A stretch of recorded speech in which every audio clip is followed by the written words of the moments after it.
Praise the lord. దేవునికి స్తోత్రాలు. నేను pastor Ratna Maitra from praise God ministry. ఈ రోజున యేసయ్య మన కోసం వాగ్దానాన్ని ఏర్పాటు చేశారో ఒకసారి చూద్దాము. ఎజ్రా గ్రంథము 7వ అధ్యాయము 10వ వచనము.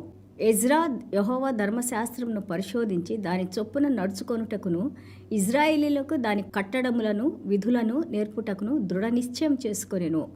Ezra chapter 7 verse 10. For Ezra had prepared his heart to seek the law of the Lord and to do it and to teach statutes and ordinances in Israel. దేవునికి స్తోత్రాలు. ఇక్కడ ఎజ్రా గ్రంథము 7వ అధ్యాయంలో ఎజ్రా గారు, శాస్త్రి అయిన ఎజ్రా గారు, శాస్త్రులు అంటే స్క్రైబ్స్ అంటే వాళ్ళు ఆ యొక్క ధర్మశాస్త్రాన్ని చదివి దాన్ని అర్థం చేసుకొని తర్జుమా చేసి అలాగే ఎంతోమందికి నేర్పిస్తూ ఉంటారు. వాళ్ళకి చాలా దేవుని యొక్క వాక్యాన్ని బాగా ఎరిగిన వారు, వాళ్ళు ఇతరులకి నేర్పిస్తూ బోధిస్తూ ఉంటారు.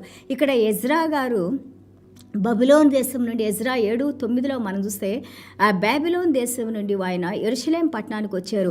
ఇక్కడ దేవాది దేవుడు యొక్క బబిలోన్ రాజు ద్వారా, ఆ పర్షియన్స్ ద్వారా దేవుడు వారి ఏళ్ళ చూపించిన కరుణ, కృప, అలాగే వారికి చేసిన సహాయము, అలాగే ఆయన యెరూషలేం పట్టణానికి వచ్చి దేవుని యొక్క వాక్యాన్ని ఆయన చూసి చదివి పరీక్షించి పరిశోధించి అది తను దాని ప్రకారం జీవించడానికి నిర్ణయించుకొని దానిని ఇతరులకు బోధించడానికి తను నిర్ణయించుకున్నారని వాక్యంలో చూస్తున్నాము. In Ezra chapter 7 verse 9 says that with the favor from Persian kings he came to Jerusalem, Babylon to Jerusalem he came, and then he read the word of God, and then he has seen, he read means he read deeply, he understood the word of God.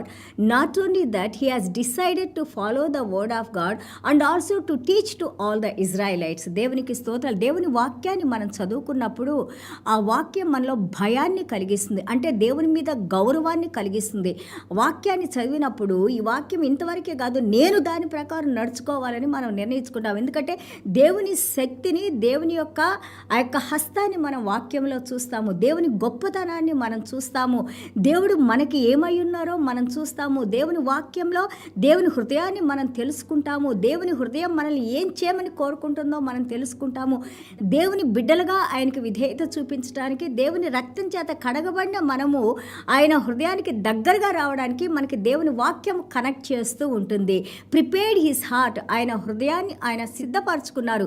ఈ రోజున మనము కూడా సిద్ధపరచుకుందాము. దేవుని వాక్యం ఎంతో ముఖ్యమైనది.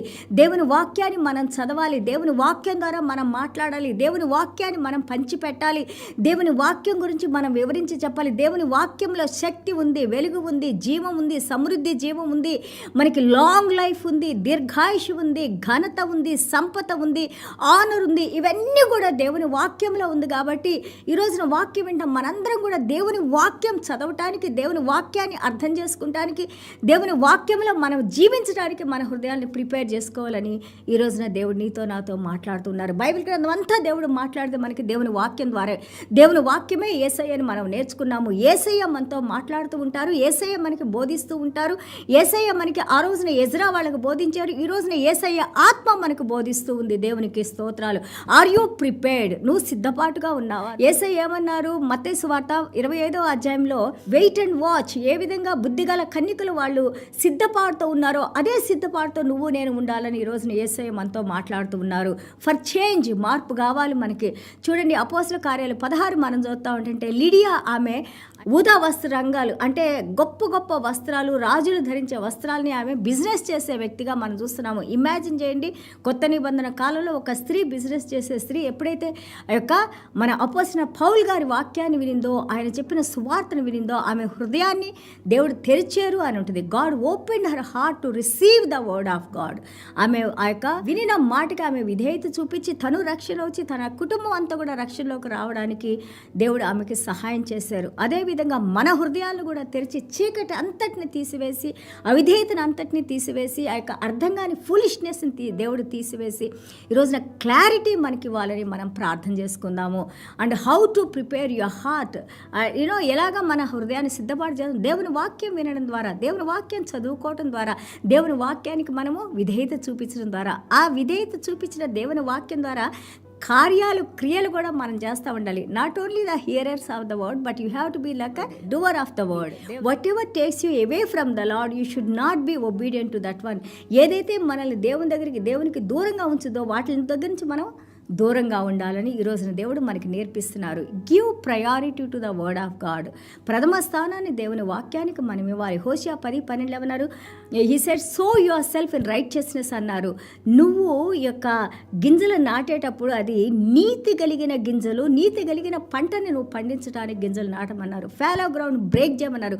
కఠినమైన బీడుబారిన హృదయాన్ని నువ్వు దాన్ని క్లీన్ చేసి డిసిప్లైన్ చేసి దేవుని యొక్క సారంలో ఆ యొక్క గింజలు, దేవుని గింజల వాక్యాన్ని మనం వేసినప్పుడు అది నీతి ఫలాలు ఫలించే విధంగా ఉండాలని ఇక్కడ మనకి హోషియా గ్రంథం ద్వారా దేవుడు మనకి నేర్పిస్తున్నారు.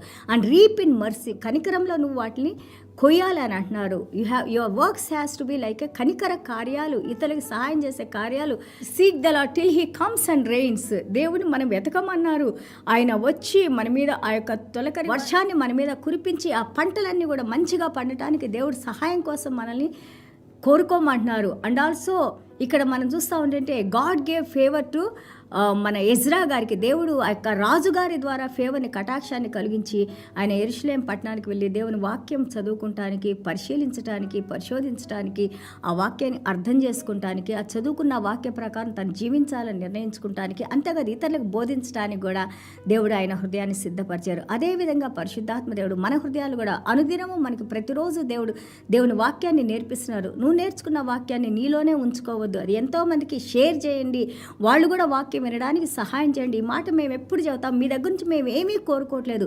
We are not asking anything from you. All that we are asking is that let this word go to spread to many people. ఈ వాక్యం ఎంతోమందికి అందేలాగా మీరు మాకు సహాయం చేస్తే అదే పెద్ద సహాయం. అది దేవుని యొక్క సేవలో మనందరం పాల్గొంటున్నామని, దేవుని ద్వారా మనం ఆశీర్వాదాన్ని, కటాక్షాన్ని మనం పొందుతాము. And also hand of the Lord is with me అని అంటారు. ఎజ్రా 7:6 మనం చూస్తే దేవుని హస్తము నా మీద ఉంది అంటున్నారు. సో దేవుని హస్తం ఉన్నప్పుడు ఏమవుతుంది, అక్కడ దేవుని కనికరం ఉంటుంది. అదే మనం లూకాసు వార్త 2:52 చూస్తాము. దేవుని యొక్క కటాక్షము, ప్రజల కటాక్షంతోనూ యేసయ్య గురించి మాట్లాడినప్పుడు దినదినము ఆయన అభివృద్ధి చెందుతూ ఉన్నారంట. అదేవిధంగా దేవుడు చూడండి, ఇక్కడ రాజుగారి కటాక్షంతో, అలాగే దేవుని కటాక్షంతో ఏ విధంగా ఎజ్రా గారిని ఆశీర్వదించారో అదేవిధంగా మనల్ని కూడా, మనకి తెలియని వాళ్ళు ఎంతోమంది మనకి సహాయం చేయడానికి ముందుకు వస్తారు. ఎందుకంటే దేవుని కటాక్షము, దేవుని కృప వారిని మూవ్ చేసి వారి హృదయాలతో మాట్లాడి వారు మనకి సహాయం చేయడానికి దేవుడు మనకి సహాయం చేస్తారు. So and also here he says that it begins కటాక్షం కానీ, కనికరం కానీ, ఇవన్నీ కూడా దేవుని వాక్యం నుంచి, దేవుని దగ్గర కృపా సింహాసనం నుంచి వచ్చేవే. కాబట్టి దేవునికి విధేయత చూపిద్దాము. మనం కూడా మన హృదయాలను సిద్ధపరచుకుందాము మంచి మార్గంలో నడవటానికి, దేవుని చిత్త ప్రకారం ఆయన కార్యాలు మనం జరిగించడానికి, అలాగే దేవుని దగ్గర నుంచి మనం ఆశీర్వాదాలు పొందటానికి, ఆయన కటాక్షాన్ని పొందటానికి మనం చిన్న ప్రార్థన చేసుకుందాం.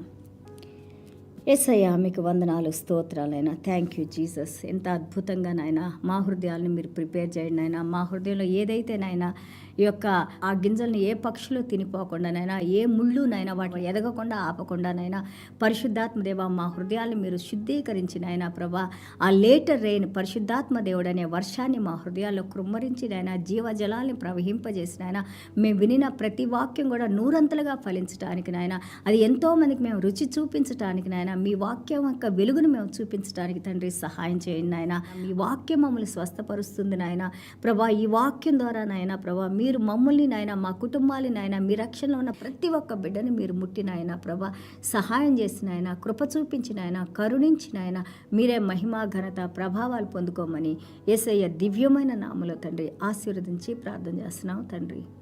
Amen. God bless you all.